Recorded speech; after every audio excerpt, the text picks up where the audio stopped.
যদি ধরো বম্বার্ডমেন্ট হলো, ধরো কলকাতা একটা এরিয়া হলো, ধরো আমরা যেখানে আছি এই বৃহৎ জায়গাটা বোম্বার্ড, কত জায়গা ফায়ার ব্রিগেড যেতে পারবে। তো অ্যাজ এ নাগরিক আমার ইমিডিয়েট কি কাজ, সেইগুলোকে ঝালিয়ে নিতে হবে এবং তার প্র্যাকটিস যেমন এইবার সরকার বলেছে 7th মেতে করা দরকার। আমার মনে হয় একদিন করে তো কিছু হবে না, আর আমরা এটাকে যদি বারবার এটা আমাদের মধ্যে না ঢুকে যায়, it is very difficult to মানে গেট ইট। এই ড্রিলটা জানতে হবে লোকদের, এই ড্রিল না জানলে করতে পারবে না একদমই। এবং এই জায়গা থেকেই একটা যে মানে যে মেজার্সগুলোর কথা বলা হয়েছে তার মধ্যে একটা provision of crash blackout measures. মানে এটা এই ব্ল্যাকআউট সম্পর্কে আমরা জেনেছি, পুরো অন্ধকার করে দেওয়া, যেটা আপনিও কিছুক্ষণ আগে বললেন। এই ক্র্যাশ ব্ল্যাকআউটটা কি? ক্র্যাশ ব্ল্যাকআউট মানে হচ্ছে মানে দুম করে একটা এয়ার অ্যাটাক হলো, আমাদের জানস সঙ্গে সঙ্গে হোয়াট এভার দ্য সাইরেন, এটা সরকারকে টিভির মাধ্যম দিয়ে গণমাধ্যমে বলতে হবে long siren, immediately everybody will put off the light. কর্পোরেশনকে স্ট্রিট লাইট বন্ধ করতে হবে। শুধু নাগরিকের ব্যাপার না, সরকারের ব্যাপার আছে। সরকারে যারা কাজ করে আমরা এমনি জানি যে তারা কত এফিশিয়েন্ট। তো এই যে ক্যালকাটা মিউনিসিপ্যাল কর্পোরেশন অথবা ধরো বিভিন্ন যে মিউনিসিপ্যালিটি আছে, সল্টলেক আছে এবং আমাদের যে জেলার মিউনিসিপ্যাল, সঙ্গে সঙ্গে লাইট ক্র্যাশ করতে হবে, মানে immediate you have to do. So এই এত তাড়াতাড়ি করতে হবে, এটা একটা ড্রিল আছে। সেই ড্রিলটা যদি আমাদের মধ্যে ইনগ্রেন না হয়, এটা আমরা পারবো না। কারণ আমাদের যে সিভিক ভলেন্টিয়ার অথবা সিভিল ডিফেন্সের লোক যারা, তারা এত বেশি মানে এখনো সেই ড্রিলের মধ্যে আসেনি যে যেটা এরা করতে পারবে। নাগরিকদের ডিউটি আছে, তার সঙ্গে সরকারের ডিউটি আছে, তার সঙ্গে বিভিন্ন ডিপার্টমেন্ট যারা আছে। এটা একটা শুধু ডিপার্টমেন্ট না, অল ডিপার্টমেন্ট, মেডিকেল কিভাবে করবে, ফার্স্ট এড কীরকমভাবে আসবে, কীরকমভাবে আমরা ওটাকে বাঁচাতে পারবো, কোথায় যেতে হবে। আমরা তো আর ধরো 12 তলায় 42 42 মানে 64 ফ্লোর, যে 64 তলা 62 তলায় আছে, তাকে ইমিডিয়েটলি কিরমভাবে নিচে নেমে গিয়ে কোথায় নিজের গাটা বাঁচাতে হবে। So all this drill has to be made. তখন কিন্তু আমরা ওই 16 তলা 17 তলা বসে থাকতে পারবো না। ধরো কলকাতার ক্ষেত্রে বলছি, জেলার ক্ষেত্রে 5 তলা 6 তলা বিল্ডিং আছে, সেখানে থাকা যাবে না। So you have to go underground. কোথাও যদি আন্ডারগ্রাউন্ড না থাকে তাহলে কোথায় যাবে? সরকারকে এইগুলো গণমাধ্যম এবং মিডিয়ার মাধ্যম, ইলেকট্রনিক প্রিন্টে সবাই কাছে এটাকে ক্লিয়ার করতে হবে। যদি ভারত কোনো অ্যাকশন নেয়, প্রত্যাঘাত করে, তার জন্য আমাদের প্রত্যেক নাগরিককে, যেমন আমরা রোজ বলছি যুদ্ধ চাই যুদ্ধ চাই, যুদ্ধের জন্য প্রত্যেক নাগরিকের একটা রেসপন্সিবিলিটি আছে। সেই রেসপন্সিবিলিটিটা আমরা নিজেদের মধ্যে যেন ইনগ্রেন করে নিতে পারি।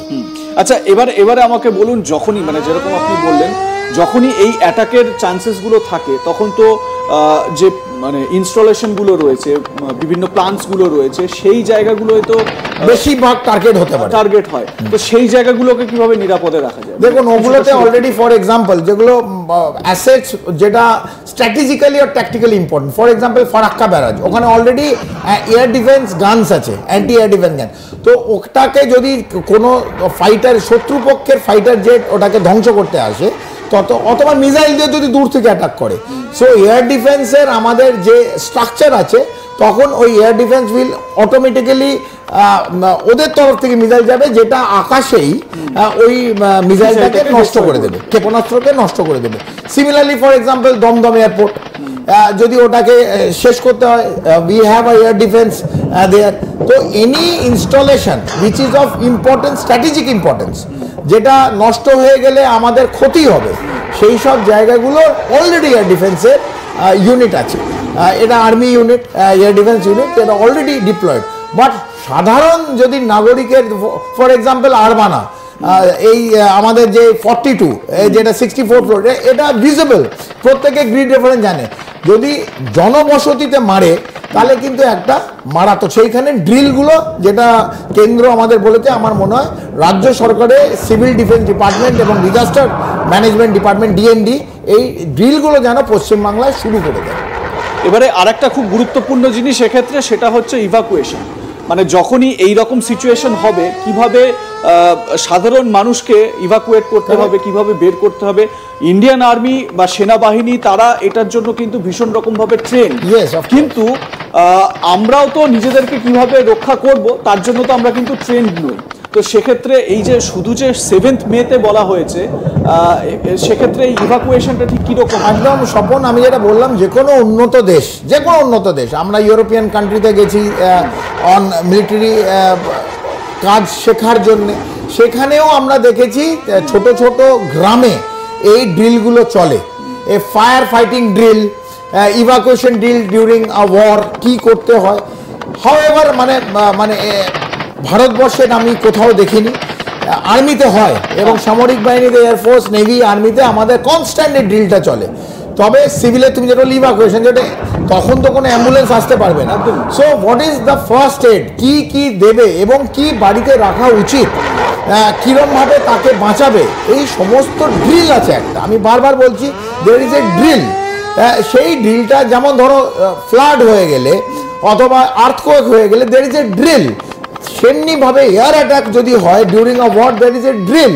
সেই ড্রিলটা আমাদের না ডিউরিং যদি ফ্লাডে কি হয় অথবা ভূমিকম্পে যদি হয় অথবা যুদ্ধে যদি হয়, কোনোটাই আমাদের শেখানো হয় না। মানে নাগরিকদের প্রাণ খুব সস্তাভাবে ছেড়ে দেওয়া হয়েছে।